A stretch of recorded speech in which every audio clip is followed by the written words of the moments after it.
great to see you here again. We were talking about statistics and calculations related to samples. In this session, I will look deeper into sampling, the sampling distribution, and the central limit theorem. Sampling is very important and it's basically used for process control. When we are going to define statistical process control, we are working with samples. We are using the properties of the sampling distribution and the central limit theorem. Now, when we look at process control, we have to verify whether a process is providing output within specifications. Within specification means that we are within certain statistical borders, but of course we have to be sure that we are within the design parameters. And whenever you find a product, when you go to the shop and you see that it says, for example, the package contains a certain number of grams of a certain product, it means that the process has been set up to provide an output that is acceptable within certain statistical parameters. Now, sampling and process control are very important because we have to see what's happening with the work we are doing. Now, variations of output are completely normal. It is impossible to create a product that has 100% the same parameters, weight, dimensions, and so on. The variations that we create with an output or that we get on the completed parts should be caused by what we call common cause variation. Common cause variation means that we're working properly, that we're doing the job correctly. Nevertheless, each element we create will have some small differences. And when we look at the process control, we want to be sure that the variations that we detect within a product, within the outputs of the process, that these are because of common cause variation. And that's what we're going to do with the statistical process control. On the other hand, we can use the statistical process control to detect events that are out of control, which means that the variations that we detect are due to assignable causes. Something is wrong. And that's important to identify that, because when we're looking at the process with all the samples we have, we can see what is happening with the process. Is it stable? Is something changing? And we will see later in the control charts how we can identify problems related to assignable causes. When we use the process control and we have a lot of samples, we can already detect things that may go wrong because of a specific evolution, even before it completely goes wrong, and we can take immediate actions. Now, in the old days, when we had the classical operations, the classical production was never stopped. And people kept on creating products, whatever the quality was. Today, the idea is completely different. When a process is providing, or when there is a risk that the process is providing bad outputs, we will stop the process and remediate it before continuing the work. Now, when we look at the technique that we use, is in fact sampling. We are taking samples of the product and we select a number of outputs and we calculate, for example, the average of the output and the range of that output. And based on those parameters, we can see if the sample is within acceptable limits. On the other hand, we can also see what's happening with the sample averages. Are they, let's say, stable? Are they showing us a stable process, or is there something happening? The basic principle or the acceptance sampling is in fact based on hypothesis testing, and we apply the same principle of hypothesis testing to verify if a process is in control or not. Let's have a look at hypothesis testing, and here we see a normal distribution, and we have here the null hypothesis, H index 0, which states that the average that we calculate is equal to mu 0. Mu 0 is the desired output. And the alternative hypothesis is that it's not equal to mu 0. So basically what we want to prove when we take a sample, is it possible, based on statistic data, to reject the sample? And what we're going to do is, in fact, determine the alpha level. And alpha level determines the borders of the acceptance test. And we see that at both sides, left and right of the normal distribution, we see the excluded zone. So once we have an average which is between the borders of the acceptable range, then we will accept the sample as being okay. It also would say the process is basically, the output of the process is acceptable.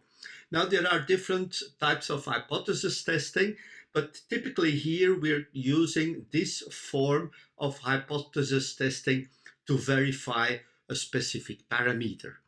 Now, this will lead us to other elements. When we do a lot of samples, we find what we call the sampling distribution.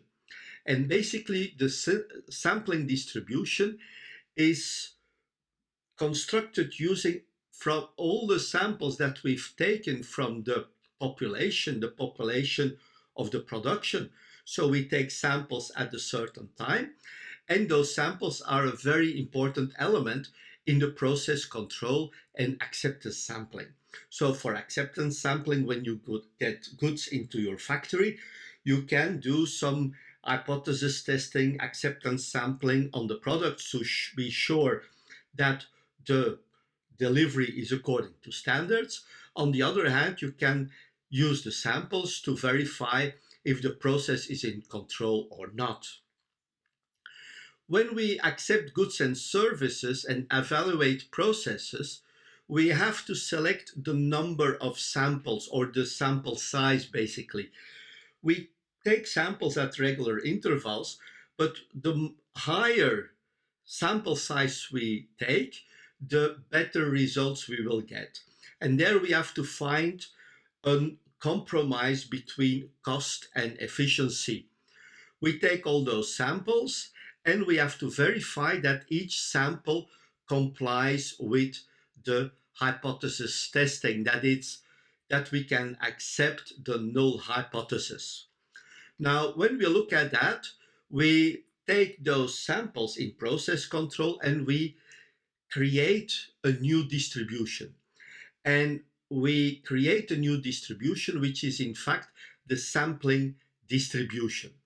Now, the nice thing about this is, in statistics, and when we look at the principles here, when we create a new distribution, a distribution based on the sample averages, we will see that the average of the distribution of the sampling distribution will be equal to the population average.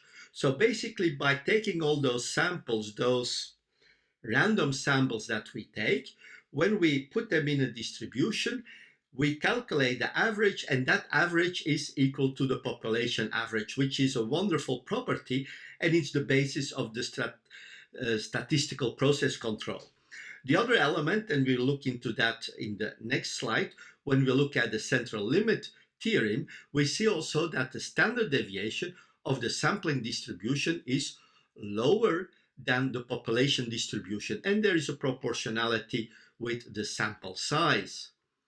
Now, when we take averages of the population, what we see is that we are reducing the spread because it's normal. Even if we take the lowest side, or a sample with the lowest number or the highest number, or the numbers in between, the fact that we are taking those samples leads to a reduction in the variation of the sampling distribution.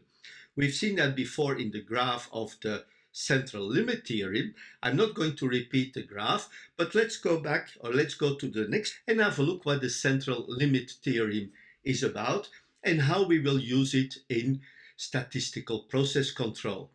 Now, the central limit theorem is very important because it's the theoretical basis for statistical process control. And the theorem states that whatever the population distribution is, the distribution of the sample averages, x bar, will tend to a normal distribution.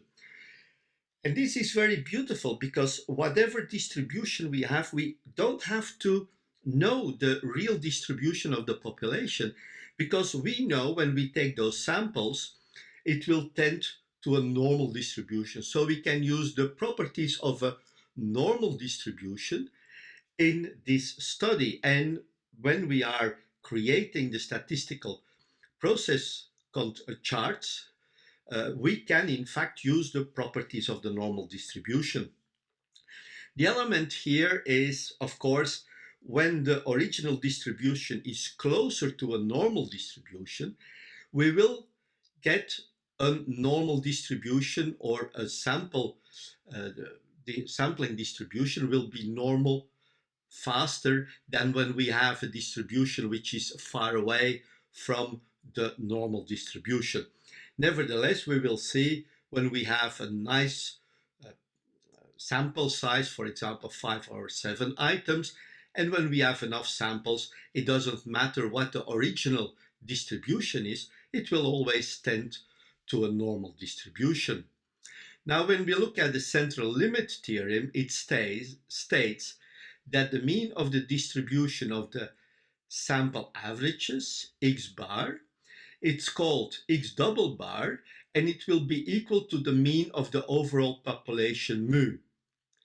And the standard deviation of the sampling distribution, which I indicate of sigma x bar, will be the population standard deviation sigma divided by the square root of the sample size.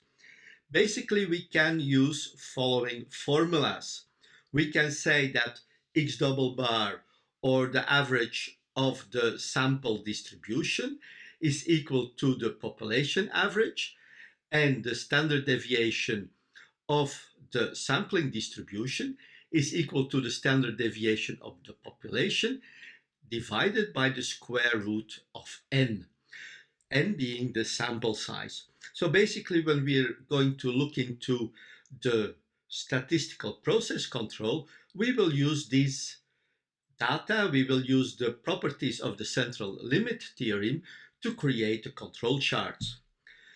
That was all I wanted to tell you about sampling and sampling distributions.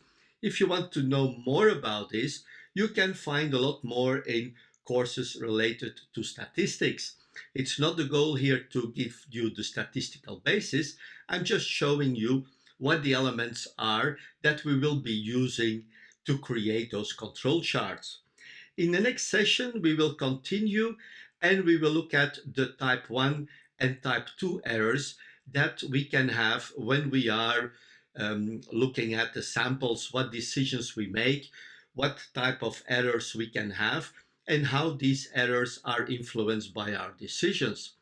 It was great to seeing you here, and you're doing a great job. And of course, I'm looking forward to seeing you in our next video. Thank you, and bye-bye.